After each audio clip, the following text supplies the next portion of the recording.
What's up, Brad? What's up? Welcome to Financial Advisor Evolution, sir. It's good to be here. It's long overdue. Yeah, there's been a lot of rumors about where you've been. I think one of the craziest ones that I heard was that you actually died.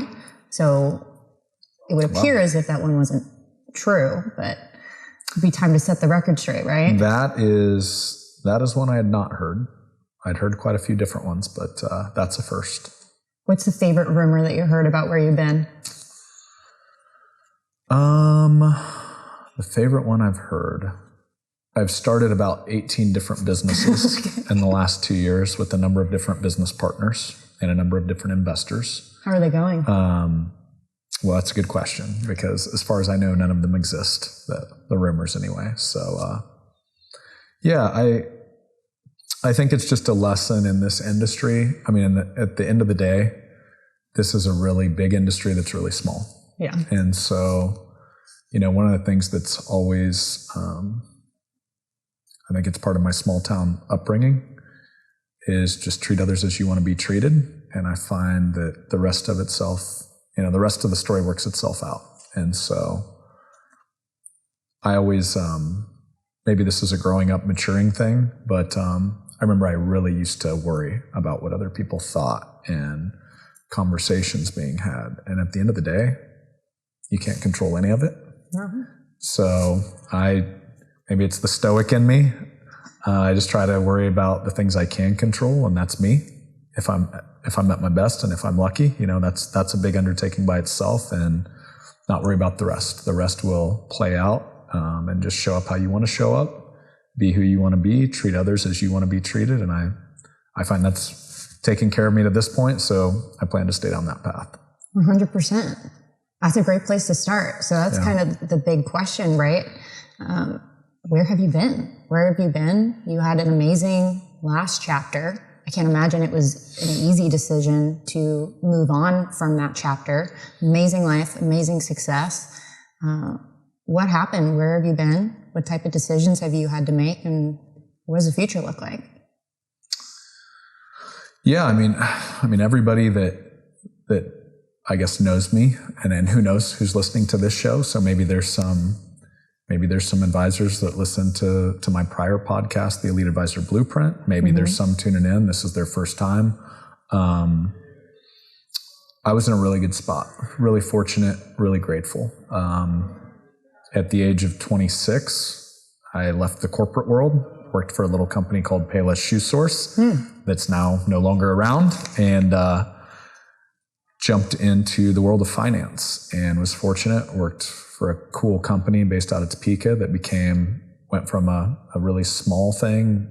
I started as the 12th guy on the team to I think today over 1,000 employees. And it became one of the biggest and best that's ever been in our space. And I feel really grateful, really thankful that I was along for that journey. Still have a lot of friends in that building.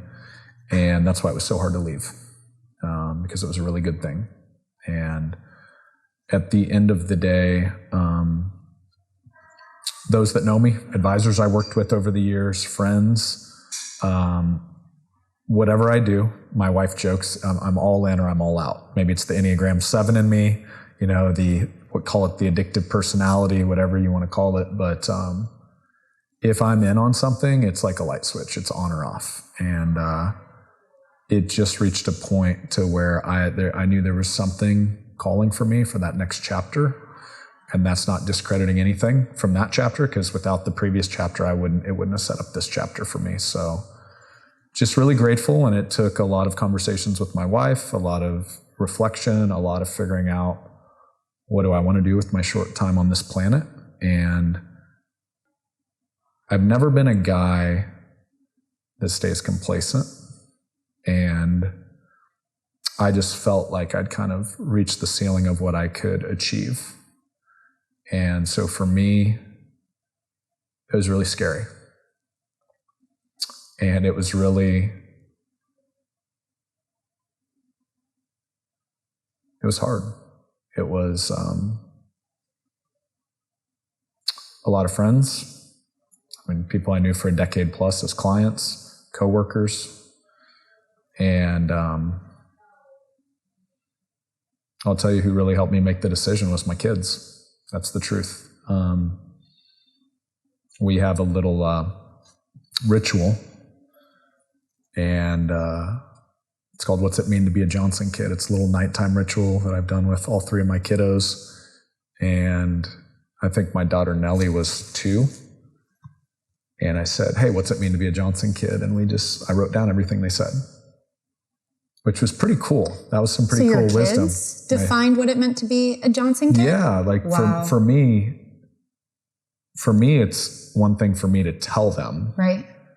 It's another thing for them to say, hey, here's what we believe it is to be a Johnson kid. And not that you can't nudge it a little bit, right or left. And how old were your kids, by the way, at the time that they did that? That seems like such an amazing exercise to do with your family. Nellie was 2. So wow. she's our youngest. She's 6 now. So 2, 7, and 8. Amazing. So what kind of words did they come up with? Well, as a 2-year-old, that's Johnson kids love their mom, love their dad. But there were some really cool ones. Princesses. Right. Get uncomfortable. Wow. Do hard things. Wow. Our readers. One of the things that I believe to be true, whether you're a parent, whether you're a spouse, whether you're a leader on a team, is it's one thing to say something. Yeah. It's another thing to model something and live it. Right. And by the way, very imperfect at all of that. Definitely screwed up that on all fronts. But I keep trying to level up. And one of those nights, I was doing this with our kids. Okay. And I was at the time, Braun and Nash shared a room. And I remember saying, we'd basically, there were like 25 things on this poster. Wow. And I'd say, just name one. What's one thing it means? And I remember, I think Braun said, Johnson kids do hard things. Wow. And Nash said, Johnson kids get uncomfortable. And this was as I was contemplating, what does the rest of this look like for me? And hopefully, if there's any advisors out there listening to this that are going through that, whether in their career, business decisions, family decisions, I think it's really hard when you look short term. It's really hard because then it gets messy and but wait, I'd walk away from this money or that money, or what about this? And you think of all the reasons why you can't and why it's uncomfortable to make that decision that in your heart is right. Mm-hmm. And where I went to as a parent, and I hope someday when this life is over, near its end for me, I just pictured, Covey's 7 Habits, it talks about writing your own obituary in advance. And how do you want to live your life so that that's the obituary you want written? And I just pictured in that moment, like being there with my kids, hopefully surrounding me, hopefully my wife Sarah surrounding me, and then them looking at me and saying, did Dad do what he told us to do? And that's where a really, really hard decision got much easier for me, because I knew in my heart what I needed to do to get uncomfortable, to grow, to learn. And it took my kids to teach me that lesson, with, looking at things kind of through their eyes as a parent, them seeing their parent and how they kind of played it out in their stories. So that's at least a piece of what led to the decision. There was a lot of other things. This podcast, my prior podcast journey, this new podcast, just being able to continue to add more value, do it on my terms, control my own narrative. There was just so much of that I learned from kind of that prior chapter that really inspired me. Like it was time for that next step, that entrepreneurial journey. Absolutely. It's amazing how your kids were the ones that motivated you to do it. Was there any fear for the sake of your family, right? I think a lot of advisors can probably relate to making tough choices with the hope for a better future long-term, knowing that there would be short-term sacrifice. What was the conversation like with your family when you said, hey, I want something else and I don't know what it is, but it's time for a new chapter, and just bear with me? Yeah. Well, I owe a lot of credit to my wife, Sarah, who obviously you know, and had it not been for her support in the first chapter. When I left my corporate job, I was 26. Gosh, this was 2006. Making a very comfortable $55,000, $60,000 a year salary in Kansas, which is, like making $150,000 in DC, right? And so she's always been just really supportive. I think in life, it's really important to have people that believe in you and see more in you than maybe what you see in yourself. And I remember telling her at the time I was going to be a financial advisor. Interviewed with Ameriprise, Ed Jones, John Hancock, all the usual suspects. This was after Payless? Yeah, this was why I was going to leave Payless. Got it. Okay. Yeah. That's interesting. So I was going to leave my corporate job to go be a financial advisor. I was studying for my CFP. And at that point in time, my buddy Sean Sparks says, hey, there's this new little company in Topeka, Kansas. They're interviewing. If you're quitting your job anyway, you should at least interview. And so that was how it came to be. And that was how I got into the insurance brokerage world. And I think day one, I was reading a brochure on annuities. Day two, it was, here's 100 advisors to call on these lead cards, that were back in the day, little note cards that they'd mailed in. So that was how I originally got into kind of the distribution brokerage side of finance versus the financial advising side. That's awesome. Do you mind sharing what your favorite, because it's important, right, as you look to the future, also celebrate what you have, and you expressed your gratitude. I know obviously you fell in love with the industry. What were some of the things in your last chapter that you loved about advisors and added to your life, and things that you learned that made you so passionate about the space to dream bigger? The people. At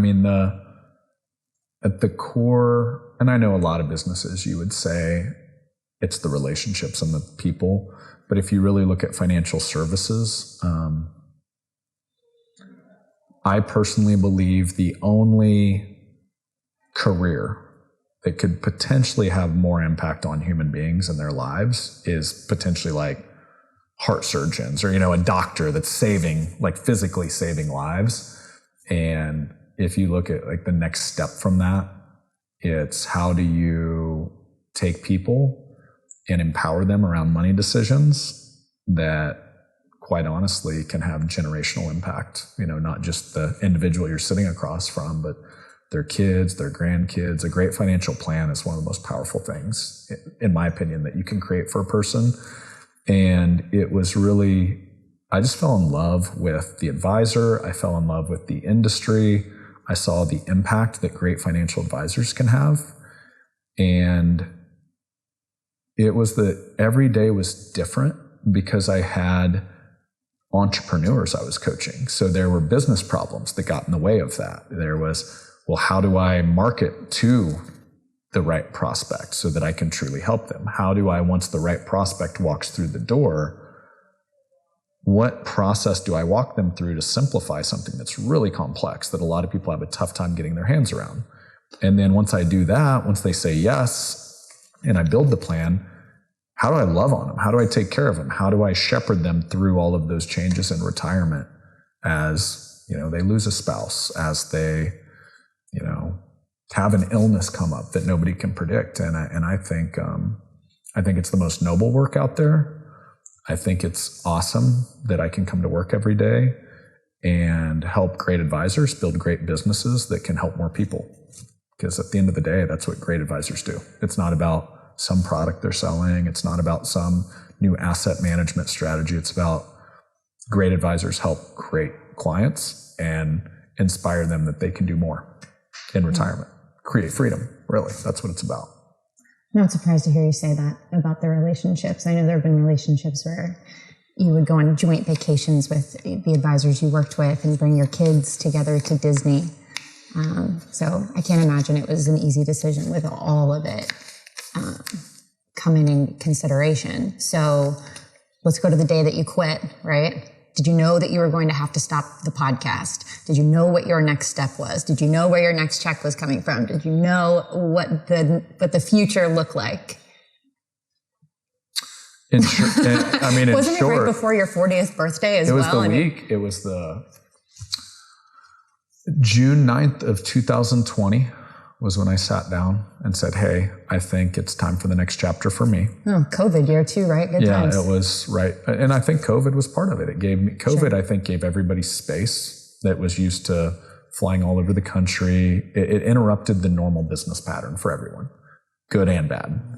And I think it just gave me some time to reflect. Obviously, those of us that had families, you got really comfortable with being around your family for a while. Something like that. And or uncomfortable, one of the two. And so the thing with me, I just want to I'm a real person. I mean, my good friends will say, hey, one of the things I love about you, Brad, you're authentic. You're just who you are, you're real. And I had to be the same way in my professional life. And I said, hey guys, I think it's time. And the next obviously logical question is, well, what are you going to do? Right. And in truth, I didn't know. I love podcasting. So to get to the podcast question, podcasting became a part of me. Like, I'm a curious person. I love people. I love to learn. So what better format than to bring interesting people into your life and ask them interesting questions and listen? And so the podcast for me, it started as a way to serve my advisors. And it was supposed to be, I don't know that I've ever shared this story. The original podcast idea was, I was in a mastermind with Michael Hyatt. Okay. I was trying to solve a business problem. The business problem is get a bunch of successful financial advisors to show up at the same place, same time, and get on a live Zoom call. How do we herd cats? Yeah, good luck. Good luck, right? And so I give Michael full credit. He's like, why don't you turn these conversations into podcasts so advisors can consume them on their own time? Airplane ride, jogging, working out, whatever. And so that was the birth of the Elite Advisor Blueprint. And then, 75, 80 episodes later, I just got addicted to it because it was originally a way to have a conversation to serve my clients. But at the end of the day, I would have done these if nobody was listening, because I was sitting there interviewing some of the most brilliant people in the world, some of the most interesting people in the world, having complete imposter syndrome of like, wait, why are they talking to me again? Yeah. And just getting super curious and learning. And my network expanded. I became friends with many of my guests. I was learning. I was growing. I could bring a lot of those lessons back into my own business. And then just the added benefit is it's helping a ton of advisors out there.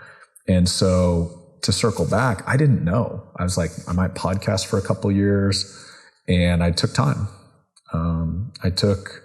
So August 14th was my last official day, a day after my 40th birthday, 2020. I took 2.5 months. It's like the first time I think I can legitimately say I was like lazy. Like I really didn't do much. I hung out with the family. We did some cool little, experiences. But I really wanted to not jump into the next thing. I wanted to be really intentional. And I got a lot of clarity. I had some really great conversations. Guys like Ron Carson, went up to see him. He's, definitely helped me. I know he's helped a lot of advisors out there. John Bowen of CEG, had some good conversations with him. And I just wanted to get really intentional about the next chapter. And the crazy thing is, something that I loved, which was the podcast. It was a season where that went on a 2-year hiatus because I just didn't have the bandwidth helping build this new business, right? Triad and all of that took. And in hindsight, one of the things I learned is how dang tough it is to be an entrepreneur. It's, as I was joking with one of our offices the other day, I go, you know what I learned? It's a lot easier to coach entrepreneurs than it is to be one. And I've got so much more empathy now for the advisors out there getting pulled in 50 different directions where they're trying to meet with people, drive revenue, make sure cash flows up for the firm, while at the same time being the head marketing guy, trying to do seminars on this end, and then, oh wait, we've got a service issue over here, we dropped the ball. And I really have so much more empathy for that advisor now, because now I've felt what it feels like to get pulled in 50 different directions all at the same time, where you're like, there is not enough for me to go around. Definitely. And so I think one of the lessons from that is I've become a better coach, because I now understand more, where before leading a small sales team, yes, you experience pieces of that, but you definitely don't understand to the level until you've lived it. So absolutely. So yeah, that was I literally didn't have enough of me to go around to do the podcast. So that's the short version. Yeah. But I missed it. We're going to bookmark that, what you've learned along this journey, because it's been one heck of a ride, and we're all constantly leveling up based off of what we've watched you do, make that transition from an incredible salesperson to an incredible CEO and founder, to the podcast. One thing, if I had an imaginary business like yours for every time, well, no, okay, we'll just put it this way. If I had $1 for every time you said, man, I want to podcast, I miss podcasting. Yeah. I'd be a pretty rich lady. Do you remember what you said your vision was for the future when we talked, I guess within the week of you quitting? I don't think you and I have ever talked about this. You painted a visual picture of what you wanted the next chapter to look like. I remember pieces of it, and which I think what's interesting is pieces of that have definitely played out. But the piece that I remember is I wanted a community. I wanted to create a community. Because when I really look at the value, where I see like magic happen in our space, and there's a lot of different models, right? Brokerage models, RIAs, BDs, mastermind groups, all of that. One of the things that I always challenged myself to do, I read a book called The Richest Man in Babylon. This was, I don't even remember the year, but it was take 10% and invest it back in you. Okay. Everybody's like, hey, take a percentage and invest it in this investment and all that, but it was invest in you. And that was one of the driving reasons why I cut a really big check to get in a private mastermind with Michael Hyatt, who that's paid off exponentially. Made me a better husband, made me a better business person, made me a better parent. And so there are shortcuts in everything in this life, and if you're willing to invest. And so I invested in that and had friends all over the country. In Canada, there were some amazing entrepreneurs in that group, and then obviously led by Michael Hyatt. That he speaks for himself. And then the next thing was I was in Strategic Coach, Dan Sullivan. I know many financial advisors have benefited from Strategic Coach and Dan's frameworks and teachings. And then Mastermind Talks with Jason Gaynard, 150 entrepreneurs from all over the world. And one of the common themes in all of those groups was the curation and the magic that happens when you get very intentionally the right group of people together to share and level each other up.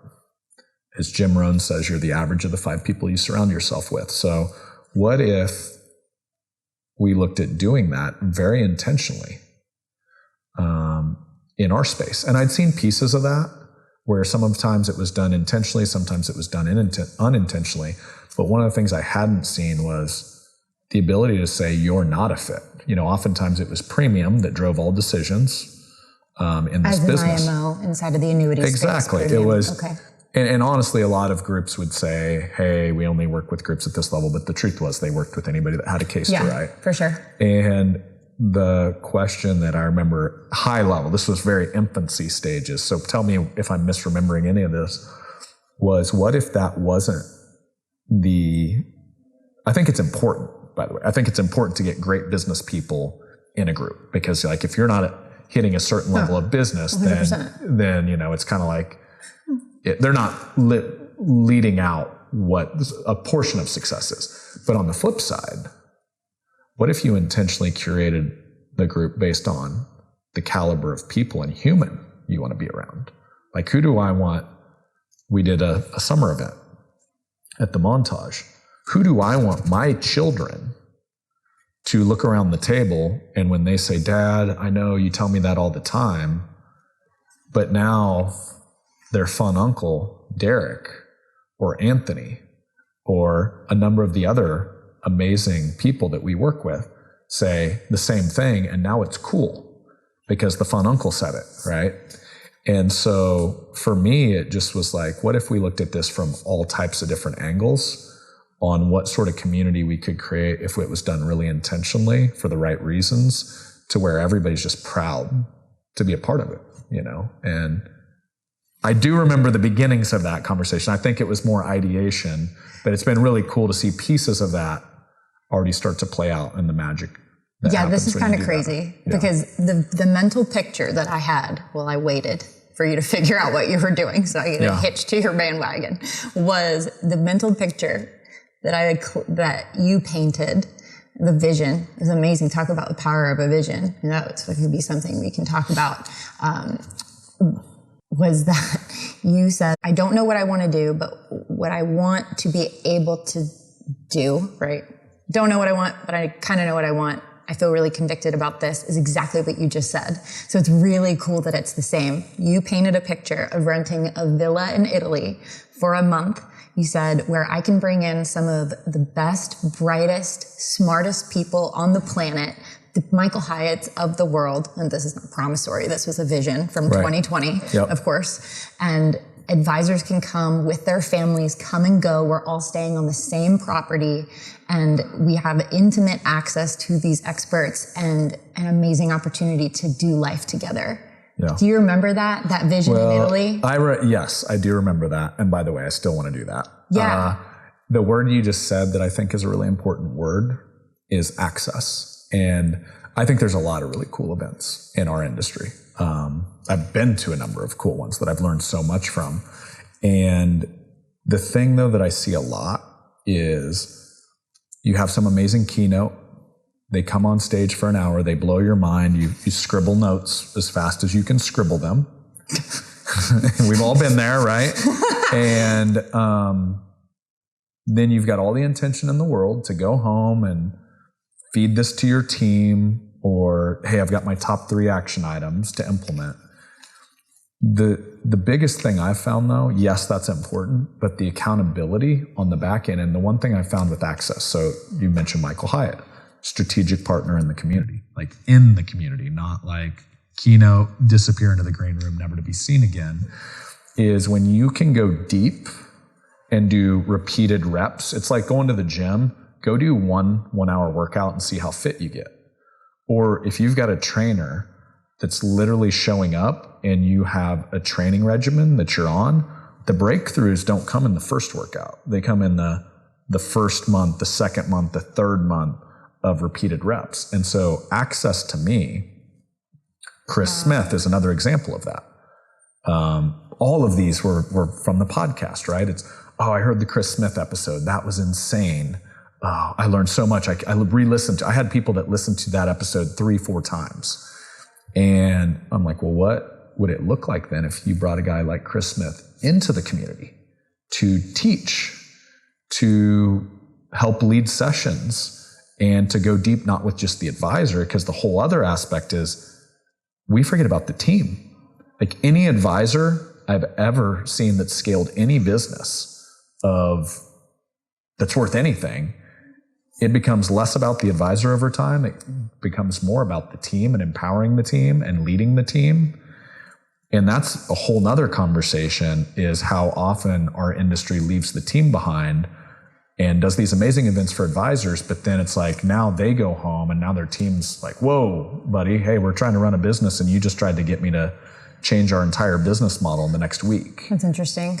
And so, yeah, to me, that's the beauty of bringing awesome people, awesome frameworks, leaders into a community, and not just for the advisor's benefit, but for the team's benefit as well.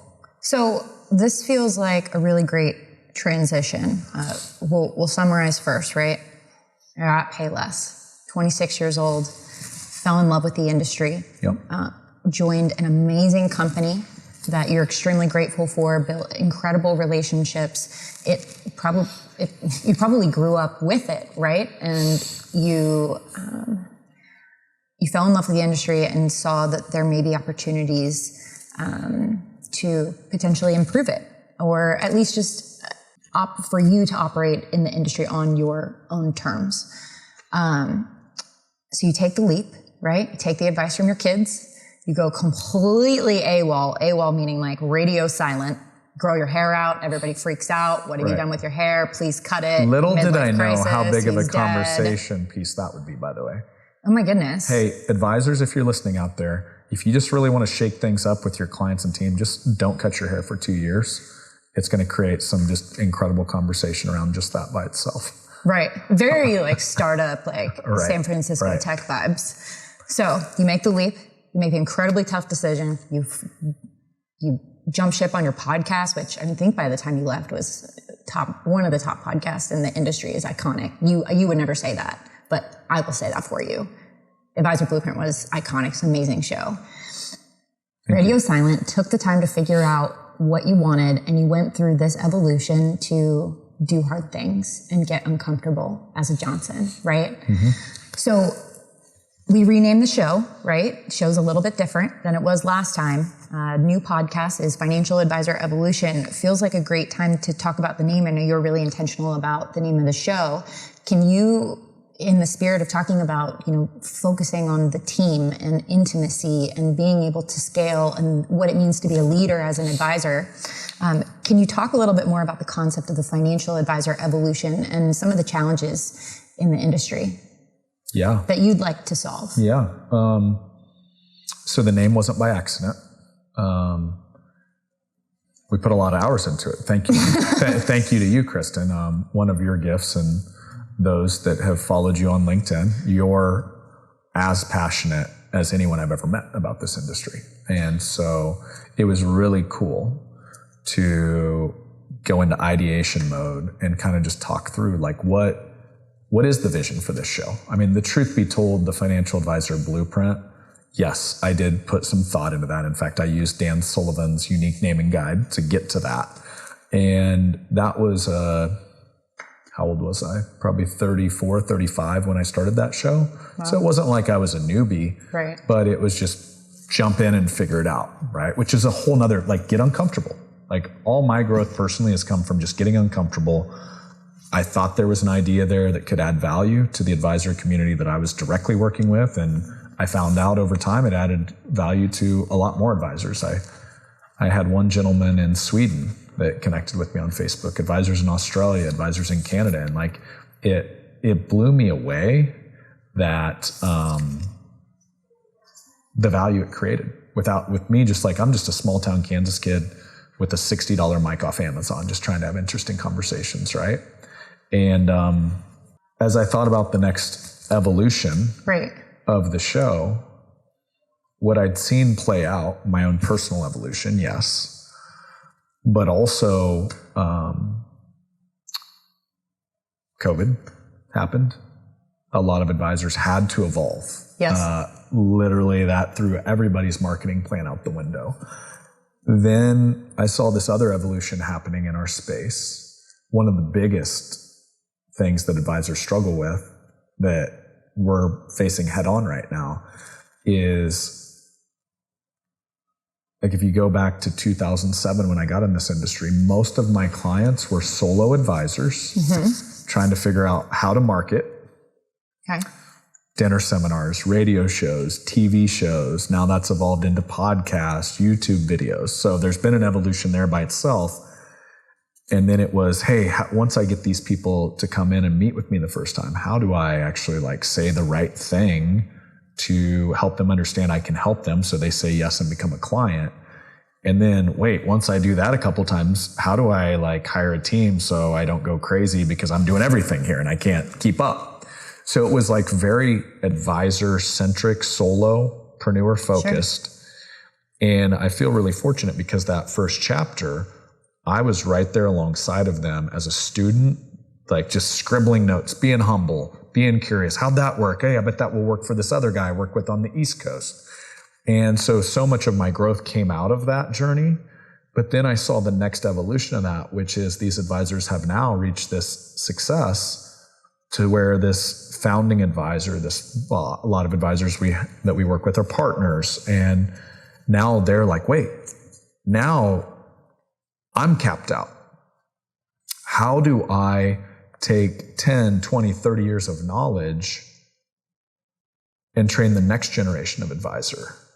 And that's really tough. How do you distill all of that wisdom into a 25, 26-year-old kid that just got licensed, is eager, willing to work their butt off, but that's a lot.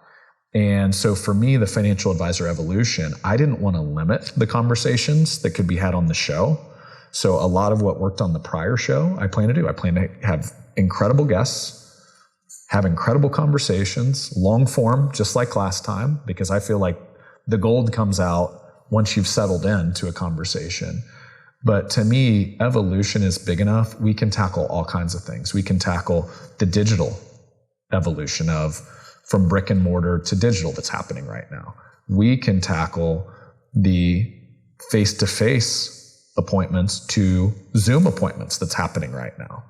We can tackle the solo advisor trying to become a CEO that's happening. I mean, I've got advisors where they don't do appointments anymore because they don't enjoy them. They want to go be the face. They want to be the brand, the TV, the radio, and they want to manufacture appointments for their team. But in order to do that, you know this, Kristen, you've got to have a scalable financial planning process, ideally proprietary and trademarked, that they can only get from your firm.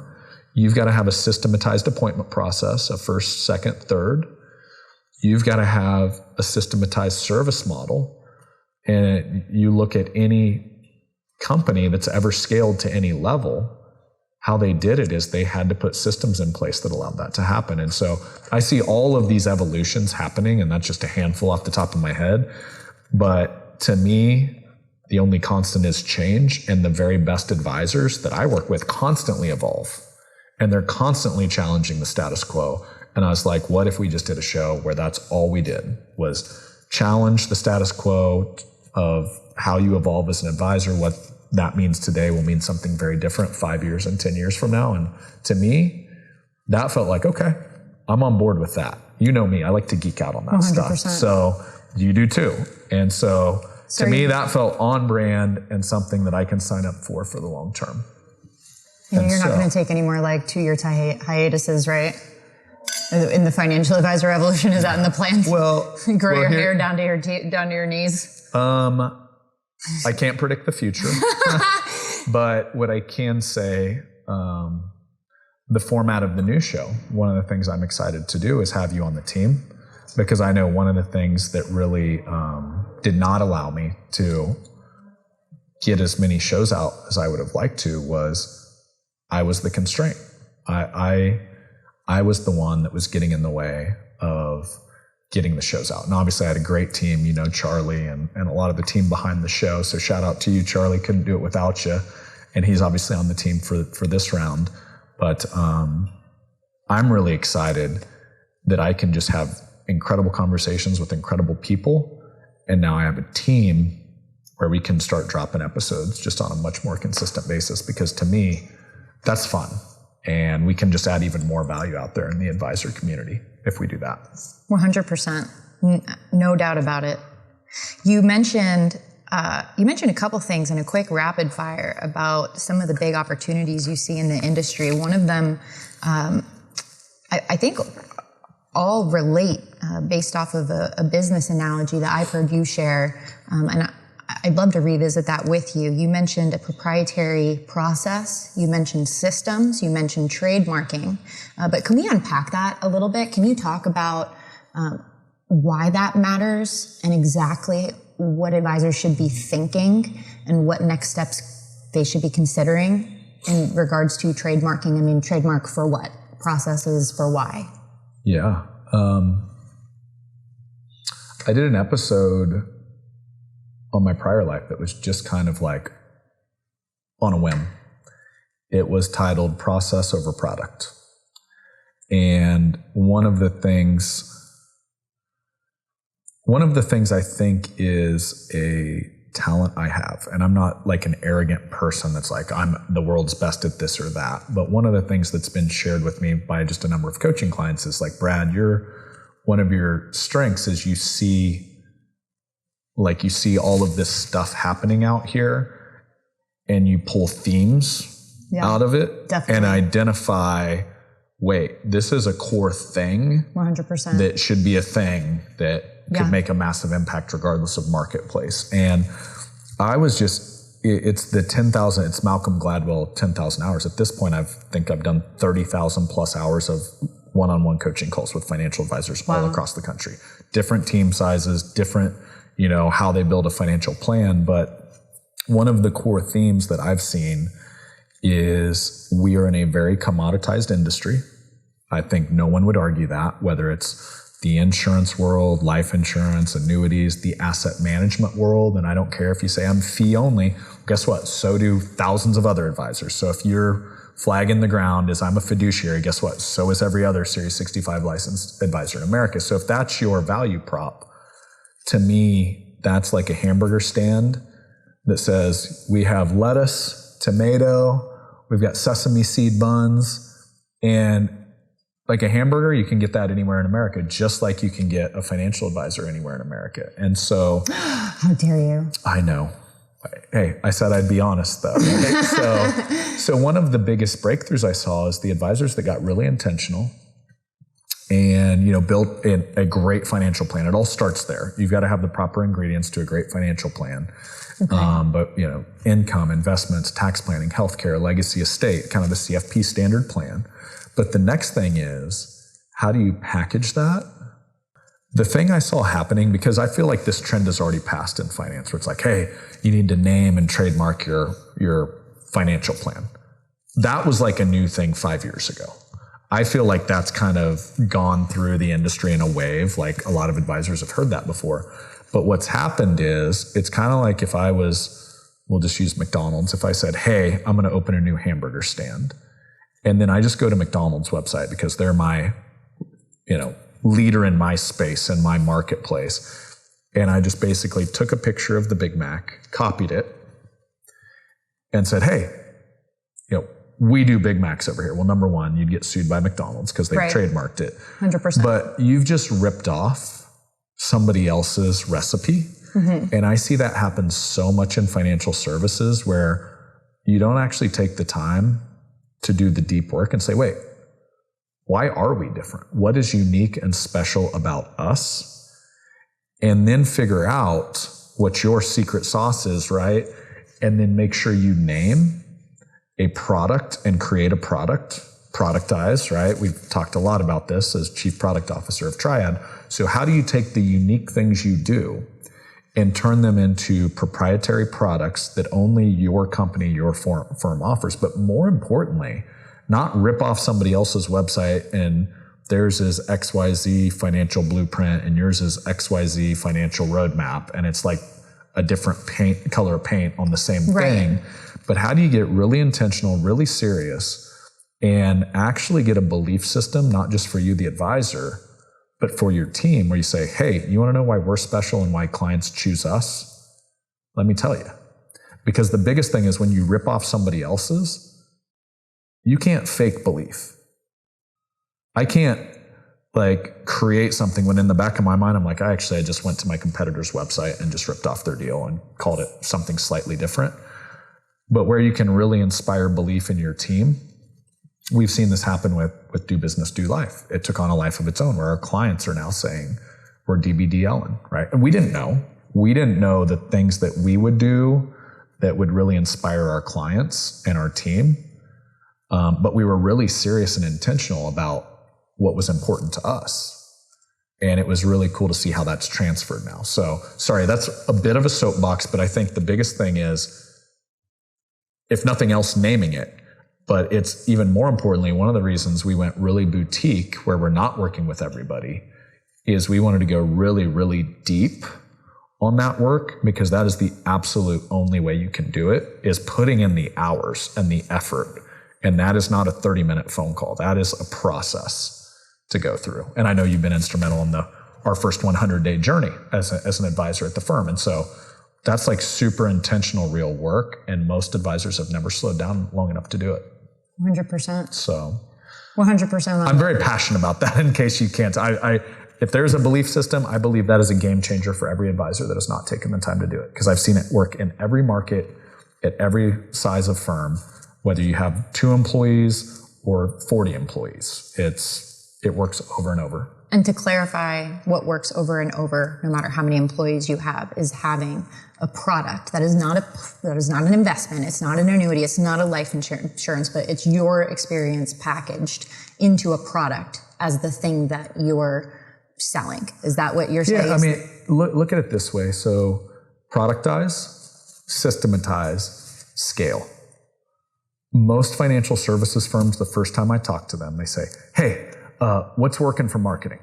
So they're trying to go directly to scale when in reality, they don't even know what their product is. So if you're listening out there and you're an advisor, here's an easy way. And do this quiz with your team too. In 30 seconds or less, why do your clients choose you? Why do they choose your firm? And if you're honest with yourself, you're going to see a lot of advisors squirm. You're going to see a lot of team members say, I don't know, we've got good customer service. And if that's your answer, you are a commodity. And I'm not being a jerk. I'm just really being truthful, because I hope I can serve some people listening. And so when you get really Apple didn't roll out an MP3 player. They weren't even first to market. They rolled out an iPod. And then what they did was they made it sexy, and they had some really cool marketing around it, but they really got the product right first. They did the same thing with the iPhone. And if you remember the first tagline to the iPod, it was 10,000 songs in your pocket. That's inspiring. That's I want that. And every other MP3 player was we're an MP3 player. They didn't have the product down, and they didn't have the inspiration down behind the product. And when you slow down and do that, one of our firms live every day in retirement like it's a Saturday.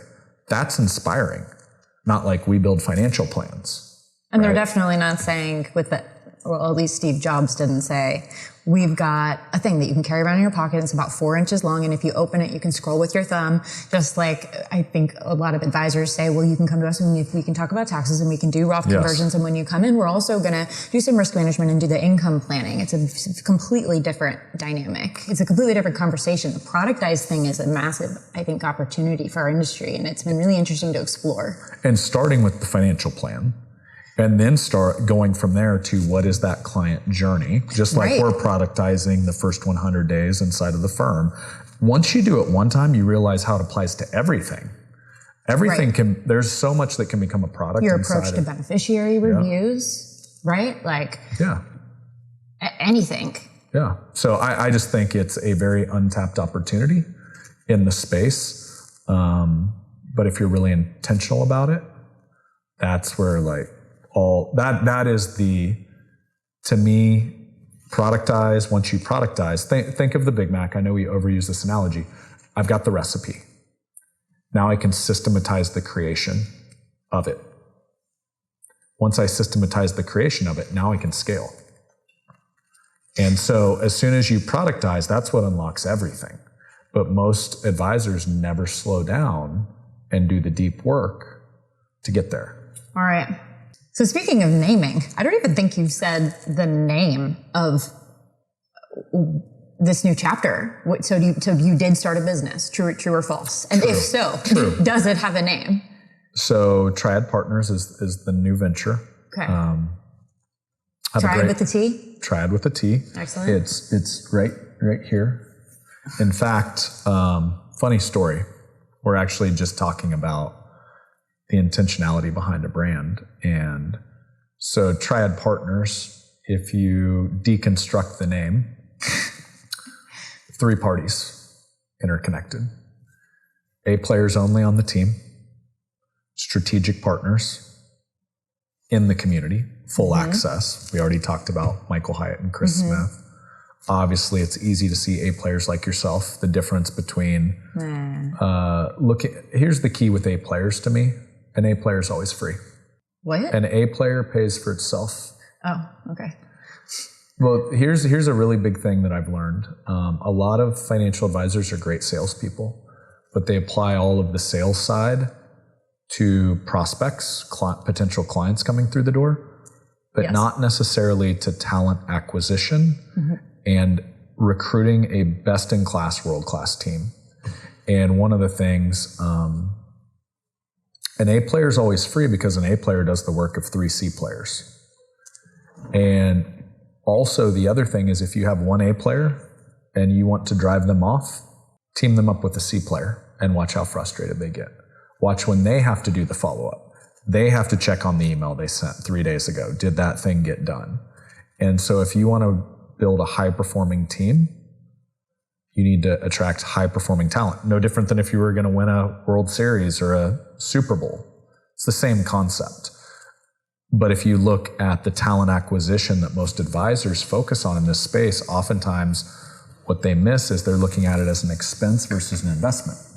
And if you look at it as an expense, what's the least I can spend to fill this gap on my team? You're going to get people that don't have jobs, that are out there searching for jobs all day. Best-in-class people already have jobs, which means they need to be convinced your company is a better alternative than the one they're at. And that is sales, and that is recruiting, and that's like a massive thing. So, sorry, off track here, but Triad Partners, A players only on the internal team, strategic partners, and then lastly, world-class advisors. The most elite, top 1% from a production standpoint, growth-minded, because you can't teach a student that doesn't want to learn.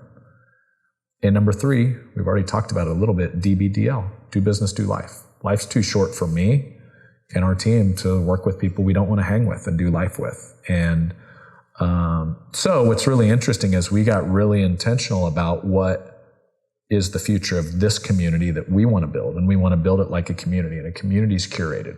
A community is not just whoever walks through the door. And as we thought about how do we want to visually represent that, fun story behind the scenes, this little triangle, I don't know if you can see it on the video. Little triangle caused so many problems. I mean, here's what's cool. You know what's cool about A players? They're passionate. Yep.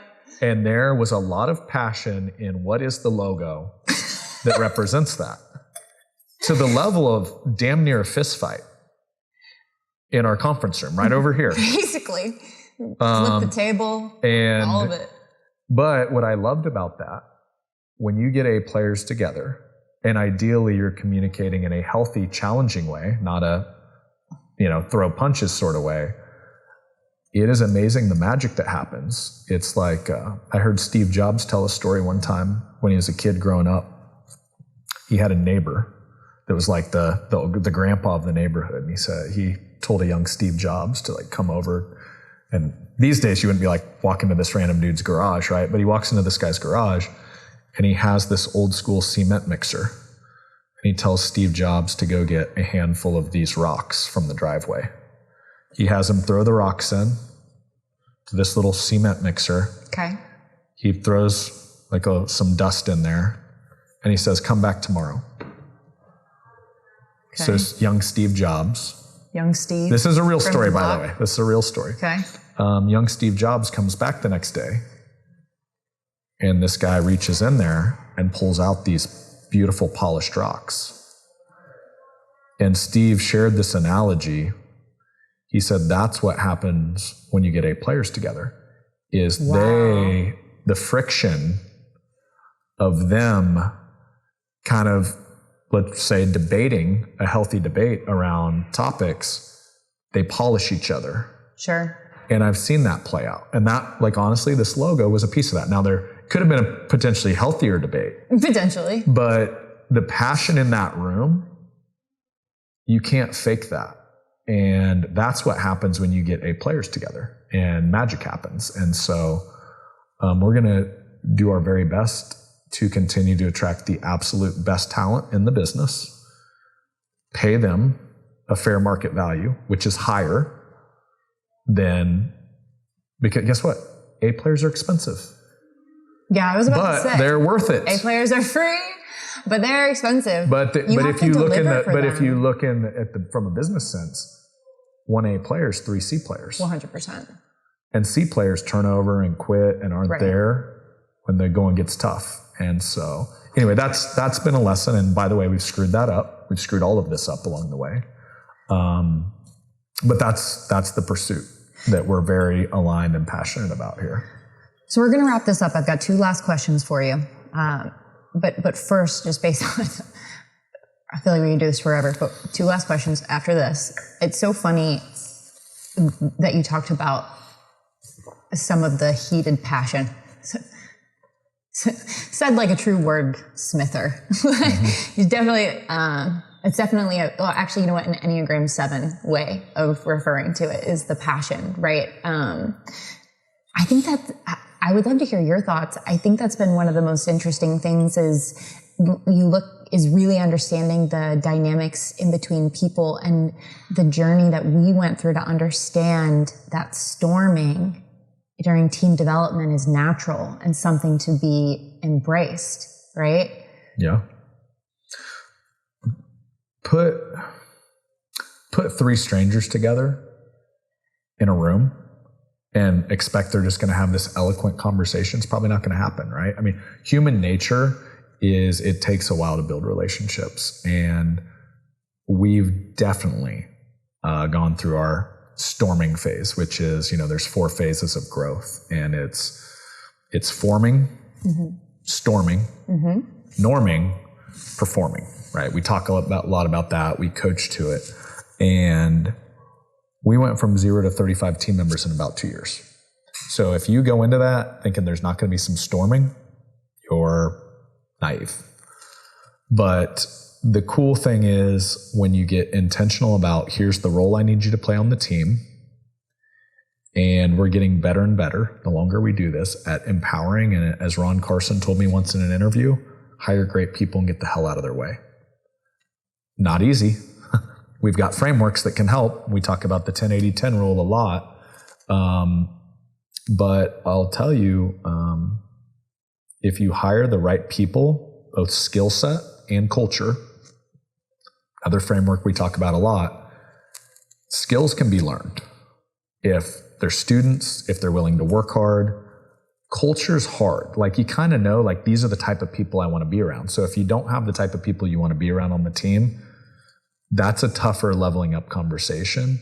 But for me, it's like, get great people on the team, DBDL sort of people, and the rest, if the attitude and effort is there, can be learned and taught. And like I said, we've screwed plenty of that up along the way, but we've tried to learn and get better. And I think a lot of our clients have experienced the same thing, which, by the way, if you're an entrepreneur building a company that involves people, which is just about every business model out there, you're going to have people issues. People are people. It's so natural. If you don't have issues, then you have issues. Yeah, so embrace it. So just embrace it and say, this is part of the journey. And know that the other thing is, you got to invest into your people. They need a voice. And by the way, we screwed a lot of that up along the way because we were just running so fast. But we're getting better and we're learning, and we'll still screw plenty up, but the heart is there and the intent is there. And oh man, the passion's priceless. We'll grow, just like all entrepreneurs and all businesses have to survive. 100%. So 2 last questions to wrap up. Okay. Okay. We're gonna knock them out real quick. I don't know if anyone has ever asked you this before. It's a question we ask all of our advisors. Can't see it for those of you watching on video, but up on the wall we have all of our advisors' answers to this question hanging in our foyer. What is your champagne moment?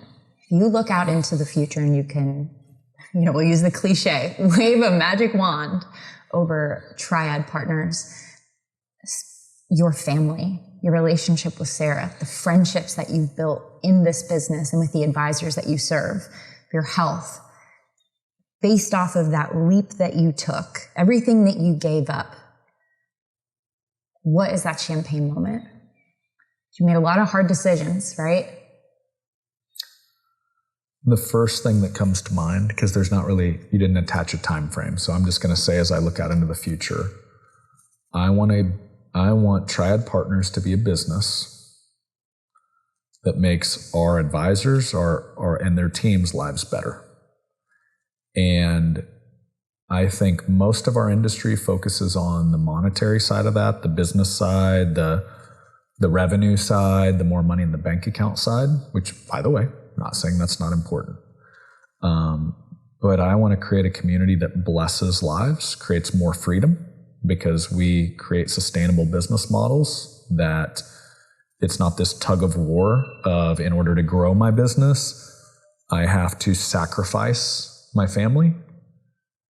Because truth be told, done intentionally in the right way, a great business can be grown that blesses your family and enhances your family life and makes you a better husband, allows you to get in the best physical shape of your life.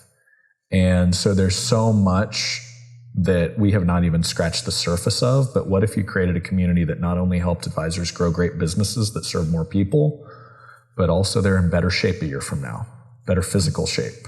I know we did some sweat challenges. We're going to do more of them.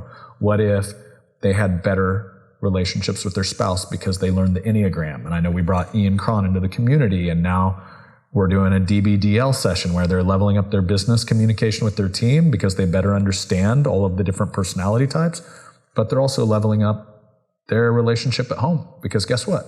How many husband-wives do we work with where it's all so many. Interconnected? It's amazing. And so I just think oftentimes our industry looks kind of narrow. And my champagne moment is to have work-life integration versus work-life balance and make all of it better together. My own included. Like, I want my children and my wife to be better off because Triad exists. And they've made sacrifices, building a business over 2 years, definitely they made some sacrifices. And so I want to continue to grow it in the direction that it just enhances all aspects of our team too. I didn't talk about our team. The same thing for our team, because that's where it starts. If we don't pour into our team, they can't pour into our clients. And so it all works together at the end of the day. That's awesome. I didn't hear anything about a villa in Italy for a month, but Let's do it in Italy. Let's do it in Italy. Okay. That's where we can do it. All right. Last question. This is where we're going to get fun. Brad's usually the one asking questions. You guys really got to know Brad's amazing heart.